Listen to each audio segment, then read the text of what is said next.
Eh salut! Ouais, bah, c'est ma petite routine du matin. Enfin du matin, il est 13h, mais moi ça fait déjà 3 heures que je suis partie marcher avec Chapi qui est là. Hein mon Chapi? Eh oui. Donc routine du matin, c'est quoi? Bah, c'est on va marcher. En ce moment, vu que j'ai fait une pause sur les consultations, le temps de me recentrer, j'ai du temps. Et j'ai du temps pour réfléchir. Mais j'ai aussi du temps pour vivre ma vie comme je le sens. Voilà. Et aujourd'hui, je me suis dit que ça serait cool, déjà de partager ma routine. Matin, je me lève, je vais me balader avec Chapi. Première chose, je ne sais pas combien de temps on se balade. Des fois, on se balade 20 minutes, des fois, on se balade 3 heures. C'est un peu lui qui me dit aussi. Et puis, après, je rentre. Je m'habille. Enfin, je m'habille avant quand même, mais je mets mon masque froid. Je prends bonjour. Ouais, je suis sûre que vous connaissez ce truc-là. Là. Je vais montrer le truc, mais je m'en fous. Moi, je fais pas de pub. Enfin, j'ai aucun intérêt, mais voilà, je prends ça. Donc, c'est champignons adaptogènes avec du cacao pur. Dans la journée, quand j'ai encore besoin de cacao, Van Houten, parce que le cacao, c'est très bon pour réguler la circulation sanguine, le cœur, pour tous ceux qui ont pas forcément des problèmes de cœur physique, mais des problèmes de cœur sentimental. Maître cacao est là pour nous.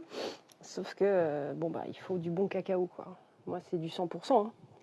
On est sur du 100% quand même. Hein. Voilà.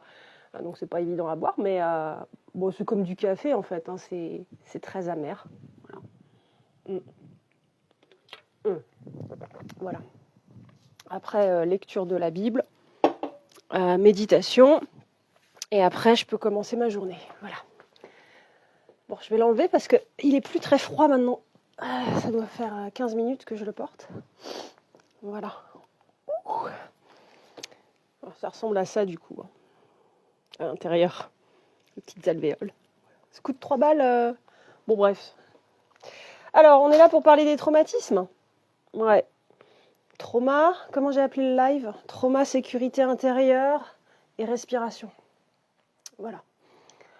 Bon, je parle de ça parce que en ce moment, je bosse beaucoup sur ma respiration et sur en quoi est-ce que les traumatismes que je porte et que j'ai l'habitude de porter et que j'ai peut-être pas toujours conscientisé influencent ma façon de respirer. Je parle de la respiration physique, mais je parle aussi du sentiment de respirer, de respiration. Ce sentiment d'ouverture dans la poitrine, ce sentiment d'ouverture du cœur, c'est aussi de la respiration. Le cœur ne respire pas, excusez-moi, c'est les poumons qui respirent. Par contre, on peut avoir le sentiment et la sensation physique que le cœur respire, voilà, que le dos respire, que l'esprit est léger, etc. Donc il faut travailler sur l'interne et sur l'externe, le physique et le sentiment. Le physique et la sensation, plutôt, ça sera plus juste de dire ça comme ça. Et donc, je bosse beaucoup là-dessus en ce moment. Parce que c'est une grande question qui revient beaucoup. N'oublions pas que je travaille avec des hypersensibles. Donc, je travaille avec des gens qui sont très en conscience de ce qu'ils ressentent et qui sont dépassés par ce qu'ils ressentent. Ils sont dépassés par leurs émotions, ils sont dépassés par leurs angoisses et leurs sensations physiques. Parce qu'ils le ressentent fois 1000. Voilà. Et donc, je les aide à libérer leur traumatisme vis-à-vis de ça, en fait. À conscientiser. Ça, ils le font déjà. Mais conscientiser, c'est aussi mettre de l'amour, c'est accueillir le message, c'est instaurer et installer de la sécurité à cet endroit-là. Et forcément, je suis obligée de faire le boulot moi-même aussi, sur moi, pour les faire avancer eux, parce que je ne peux pas transmettre ce que je n'ai pas vécu. On ne transmet pas ce qu'on... On ne peut pas transmettre ce qu'on sait. On peut transmettre que ce qu'on a vécu soi-même. Voilà. Parce que ce que tu sais, tu vas le transmettre au mental de la personne. Mais moi, je ne suis pas là pour ça. Moi, je suis là pour faire vivre de l'intérieur les choses. Donc, des fois, ça arrive qu'en consultation, là, je vais le faire de plus en plus d'ailleurs. Je vais peut-être même sortir une consultation spécifique pour ça. Mais des fois, on se pose tranquille sur les tapis de yoga et on analyse la respiration de la personne. on conscientise, on va voir les blocages et on va voir quelles sont les choses que cette personne a vécues dans sa vie qui ont généré ces blocages. Pourquoi cette personne elle n'arrive pas à respirer? Pourquoi elle a mal aux épaules? Pourquoi elle a mal au cervical? Pourquoi machin? Et on va libérer ces choses-là.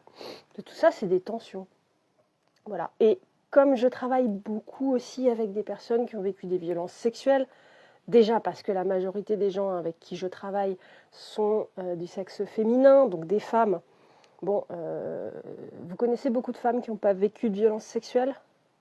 Non, je n'en connais pas beaucoup non plus. Voilà. Ou alors, il y en a qui disent qu'elles n'en ont pas vécu, mais parce qu'elles n'ont pas conscientisé et qu'elles sont dans le déni, ou qu'elles protègent, d'une certaine manière, l'image qu'elles se sont fait d'un conjoint, d'un père, d'un frère, d'un cousin, d'un oncle, ou je ne sais quoi. Voilà. Après, il y a aussi l'amnésie traumatique. Il y a des gens qui ne se souviennent pas. Alors, il y a des gens qui ne se souviennent pas d'une partie de leur enfance. Il y a des gens qui ne se souviennent pas de certains événements. Ils ont comme des espèces de cauchemars ou des trucs comme ça. Mais ils sentent qu'il s'est passé quelque chose, mais ils ne savent pas quoi. Voilà. Donc, il y a aussi ça. Voilà. Et comme je travaille énormément aussi sur les traumatismes vis-à-vis des violences sexuelles, il y a aussi les hommes, hein, bien entendu. Ah oui, oui, oui. Ah oui, oui. Oui, oui, je pense à certains hommes en particulier que j'ai accompagnés par rapport aux violences sexuelles dans leur enfance.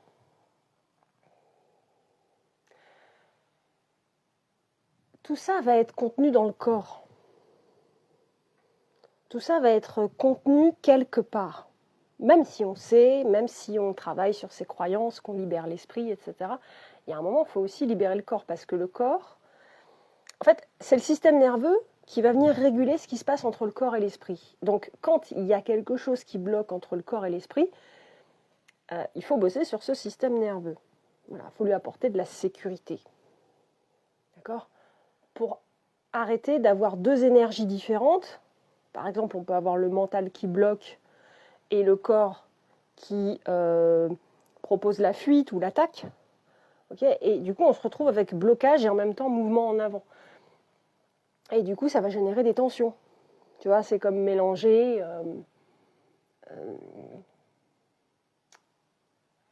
du magma, là, le magma qui descend du volcan et qui arrive dans la mer. Okay, et ça arrive dans l'eau froide. Alors le magma, il se solidifie comme ça, mais l'eau, elle va faire comme ça et tout, et ça va faire comme dans une cocotte minute, tu vois. Ça va faire plein de vapeur et tout ça. Sauf que nous, on n'est pas à ciel ouvert comme la mer, tu vois. Nous, on a un corps, il y a la peau autour, il y a les muscles, tout ça, qui va faire que cette tension, elle ne va pas sortir. Elle va rester là. Voilà. Donc, pour réapprendre à respirer, pour réapprendre à bouger, tu vois, bouger tes épaules sans avoir mal, pour réapprendre à avoir de la mobilité, il faut travailler sur les traumatismes aussi qui ont généré ça.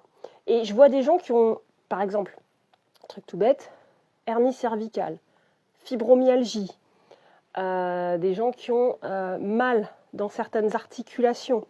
Je pense à une personne que j'accompagne qui a des douleurs au tibia quand elle est trop dans le stress et elle ne peut pas courir. Par contre, quand elle n'a pas de stress, elle a pas mal au tibia. Voilà, le corps, il est là, il va te parler en fait. Il va te dire, là, j'ai trop de pression, j'ai trop de tension. Tu vois. Donc, il faut pouvoir écouter. Et en fait, ces gens-là, quand ils bossent avec moi, on travaille sur cette douleur, qu'est-ce qu'elle a à te dire, quelle est l'insécurité que ton corps porte, quelle est l'énergie derrière, est-ce que c'est de l'attaque, de l'agressivité pour te défendre, est-ce que c'est de la fuite, une fuite que tu n'as pas pu vivre, que tu t'es pas donné le droit de faire, est-ce que c'est un blocage, c'est je bouge plus, je fais plus rien, je dis plus rien, je peux plus bouger, machin. Ou est-ce qu'on est dans je fais le caméléon, j'arrête pas de changer de rôle, voilà, pour marcher sur des œufs, ne pas générer de conflits, me sentir acceptée, etc. Et souvent, il y a deux énergies en fait qui se confrontent. Hein. Moi, très souvent, ce que je vois, c'est blocage et fuite. Ou alors, il y a blocage et plaire. Je veux plaire, mais il y a un truc qui me bloque, tu vois. Ou alors, il y a attaque et plaire. Voilà. Donc, il y a 4 formes de réaction du système nerveux de l'amygdale du corps. Et derrière, il y a ton ego en plus. Il y a ton ego qui va venir s'identifier. Tu vois, il se fait une image de toi. Et alors ton ego, si tu es hypersensible, on t'a rabâché toute ta vie que tu étais trop comme ci, trop comme ça, tu es trop sensible, tu prends les choses trop à cœur, arrête de pleurer, t'en fais des caisses, on va pas en faire tout un fromage, c'est bon, allez, passe à autre chose, tu vois. Voilà. Et tu fais face au déni des autres, tu fais face à l'ego des autres, tu fais face au fait que, comme tu marches sur des œufs et que tu t'affirmes pas, bah les autres, ils ont l'habitude de renvoyer la faute sur toi, en fait, et de te dire t'es trop, t'es trop, t'es trop. Et quand ils te disent t'es trop, ils te disent aussi t'es pas assez. Parce que si t'es trop ceci, ça veut dire que t'es pas assez cela. Bien entendu. Voilà. Donc tu te retrouves avec un super syndrome de l'imposteur, ok, que ton ego va considérer comme ton identité, qui va faire que quand tu as un blocage, quand tu as une douleur, machin, le premier truc que tu vas te dire, c'est il y a un truc qui cloche chez moi, parce qu'on t'a bien entraîné là-dedans, on t'a bien entraîné à penser qu'il y a un vrai truc qui cloche chez toi. Donc tu vas dire ah, il y a un truc qui cloche chez moi, ouais, j'ai raté ma vie, de toute façon, j'y arriverai pas, de toute façon, voilà. Ok ? Quoi que tu fasses, tu auras l'impression que ça sera jamais assez, donc tu te mettras toujours la pression. C'est pour ça que les hypersensibles, on les trouve en burn-out la plupart du temps. J'en fais jamais assez. Voilà. Et de toute façon, c'est à côté de la plaque à chaque fois. C'est trop. Les gens me critiquent à chaque fois parce que je fais pas les trucs comme on attend que je le fasse. Ah ouais, ouais, mais pourquoi ? Mais parce que tu essaies de rentrer dans le moule. Tu essaies de jouer à un jeu pour lequel tu n'es pas paramétré en fait à la base et tu es en train de te perdre. Donc il faut se retrouver. Il faut retrouver sa vérité et retrouver qui on est vraiment, tu vois. Ça me tient à cœur, tu vois. C'est important. Et j'ai pas de problème avec le fait que quelque chose me tienne à cœur. Et si je suis jugée par les autres comme trop, je ne suis pas obligée de valider ce que les autres pensent de moi. Moi, je pense pas que je suis trop. Je pense qu'on ne joue pas au même niveau, en fait. On ne joue pas au même jeu. On ne joue pas dans la même cour. On ne joue pas la même chose. Tu vois ? J'ai pas les mêmes objectifs que la plupart des gens. J'ai pas la même sensibilité que la plupart des gens.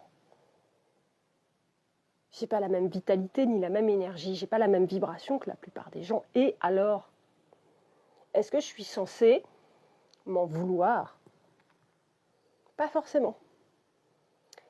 Et n'oublions pas une chose, parce que la plupart des hypersensibles, ce qu'ils veulent, c'est être acceptés.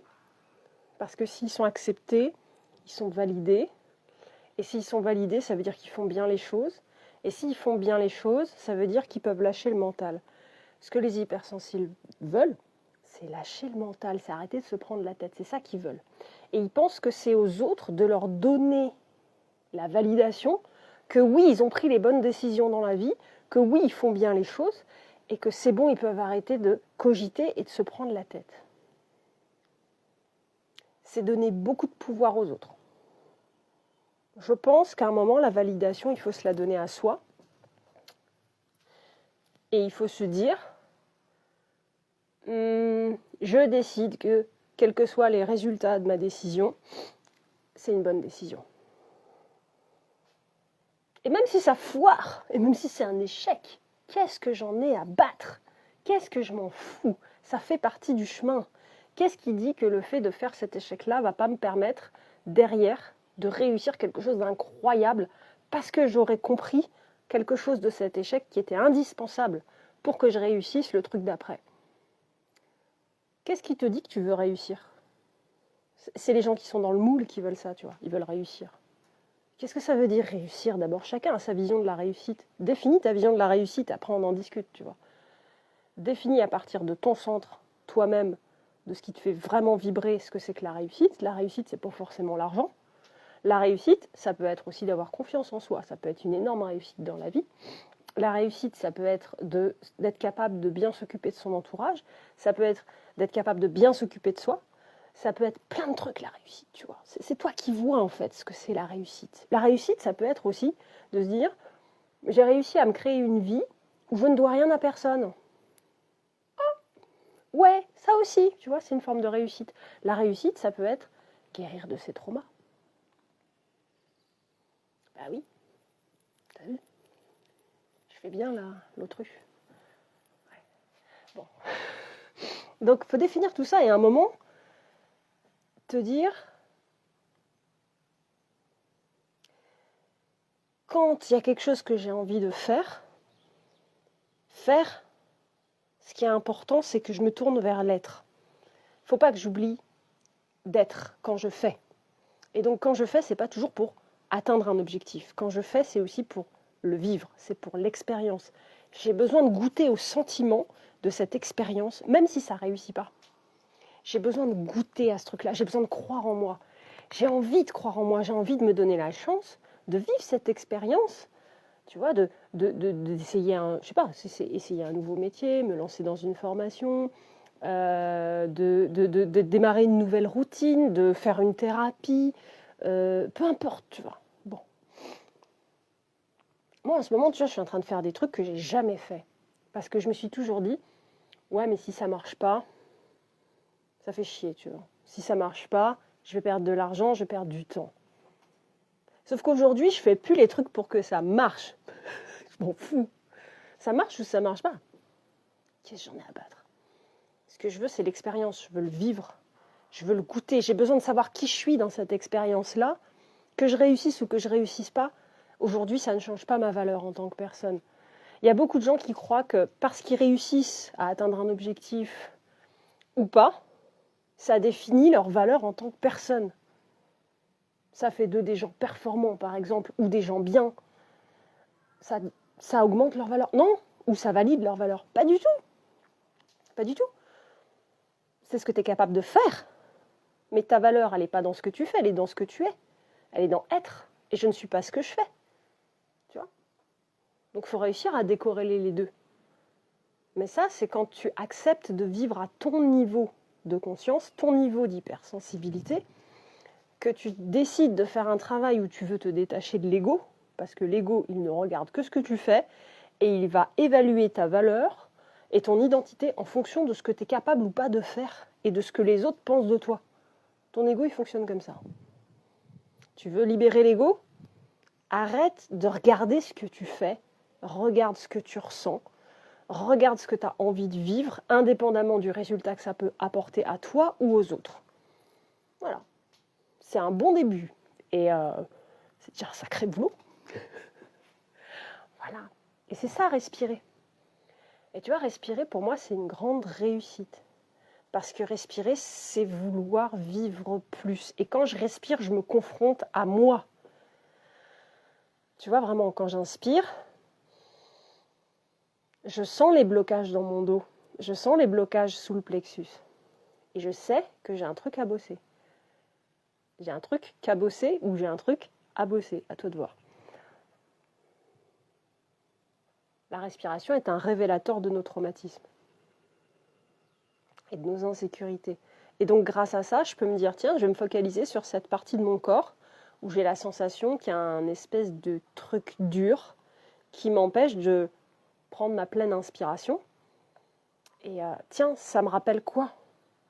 Et ce truc dur qui m'empêche de prendre ma pleine inspiration, ça ressemble à quoi ? C'est plutôt une boule, c'est plutôt un rectangle, c'est plutôt des élastiques qui tirent, c'est plutôt quelque chose qui pique, quelque chose qui serre, c'est lourd, c'est léger, c'est comment ? C'est une tension ? C'est une lourdeur ? Qu'est-ce que c'est ? Et petit à petit, d'apprendre à découvrir et à explorer ce truc-là. Parce que c'est des parties de nous qui font partie de l'ombre, en fait, qui demandent la liberté. Et à qui on a dit « Non, t'as pas le droit de respirer, t'as pas le droit, tu dois te maîtriser, tu dois te contrôler. Si tu respires, t'es visible.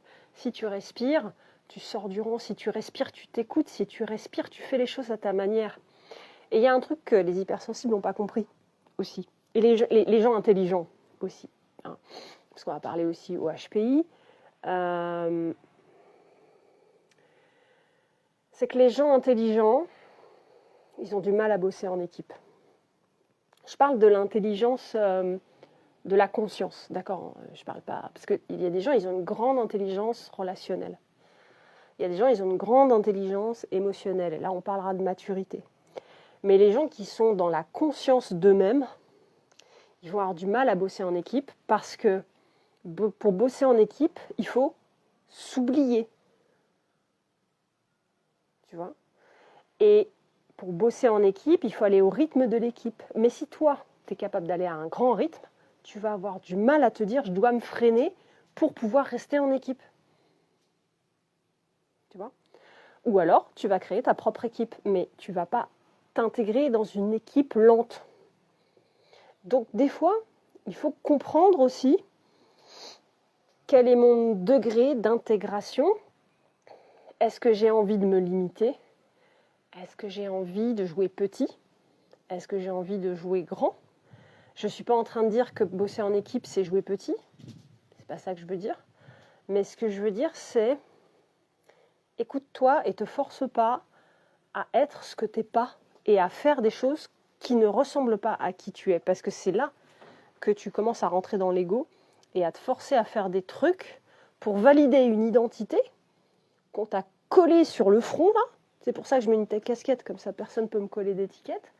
On t'a collé une étiquette sur le front, on t'a dit t'es normal, intègre-toi, tu vois. Intègre-toi, ferme-la. Quand il y a des manipulations, tu dois la fermer, tu dois rien dire, tu vois. Quand l'autre est injuste avec toi, ah non, tu vas pas faire... non, c'est bon. Voilà. Tu vois. Et en fait, il faut dire, j'en suis capable ou pas ? Parce que si tu en es capable, et que tu as envie de travailler sur ce traumatisme d'injustice, tu vois, cette blessure d'injustice, et que tu en es capable et que ça te parle, parce que tu as envie de travailler en équipe, parce que c'est une passion pour toi, nickel. Mais si pour toi, guérir de la blessure d'injustice, c'est apprendre à être pleinement juste avec toi-même, bah ça va être difficile de bosser en équipe, parce que bosser en équipe, c'est protéger le bien commun. C'est être juste avec le groupe, le collectif. Et quand tu es juste avec le collectif, tu ne peux pas être juste avec tout le monde. Il y a forcément des gens qui seront lésés, c'est obligé. Parce que la justice n'est pas la même pour tout le monde. Donc ouais, faut s'oublier un petit peu. Mais je crois que ça tient surtout à un truc, c'est est-ce que tu es un leader, est-ce que tu n'en es pas ? Il n'y a pas de problème à ne pas être un leader. Tu peux être un créatif, tu peux être un sensitif, tu peux être un relationnel, tu peux être tout ce que tu veux. Mais c'est pas un truc qu'il faut inventer, tu vois. C'est un truc qu'il faut ressentir. Moi, je suis pas très collectif, tu vois. Je suis pas très... voilà. Je sais m'oublier. Je sais... quand je dis m'oublier, je suis toujours connectée à moi, tu vois, c'est pas le souci. Mais je sais être dans un endroit pour le plaisir d'échanger et pas pour la réalisation d'un objectif. Tant que c'est une association, un truc comme ça. Mais si c'est pour mon entreprise, non, c'est moi qui donne les ordres dans mon entreprise. C'est pas... Voilà. C'est clair. Ah, il y a Marjorie qui est là. Mais oui, on peut être tout. Exactement. On peut être tout. On peut être tout. Faut pas jouer le caméléon, bien entendu, parce que c'est fatigant.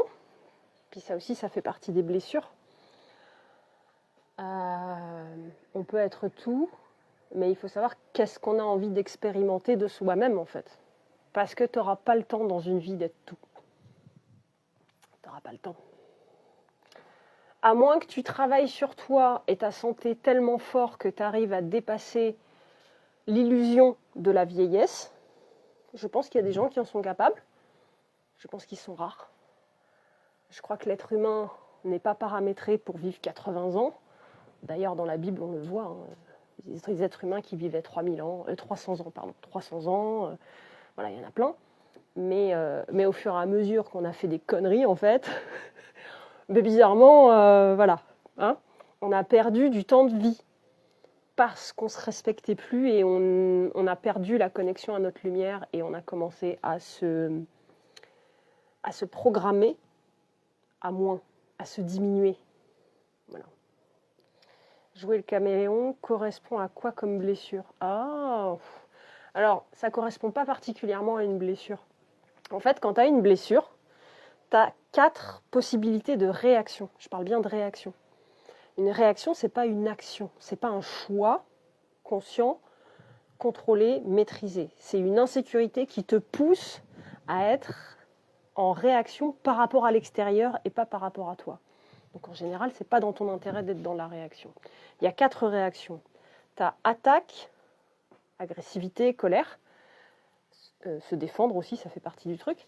Fuite, donc là on est dans le déni, je quitte la conversation, je ne veux pas en parler, je ne me souviens pas. Voilà. Okay, donc ça c'est les fuyants, hein. On connaît. Hein. Okay. Freeze, donc freeze c'est le blocage. C'est je ne peux pas bouger, je perds mes moyens. Je suis dissociée, des fois, je peux être dissociée, hors de mon corps, j'ai l'impression que je suis dans un espace-temps où tout va vite, mais moi je ne bouge pas. Donc ça, c'est le freeze. Et le 4e, c'est plaire. Et c'est là que tu joues au caméléon.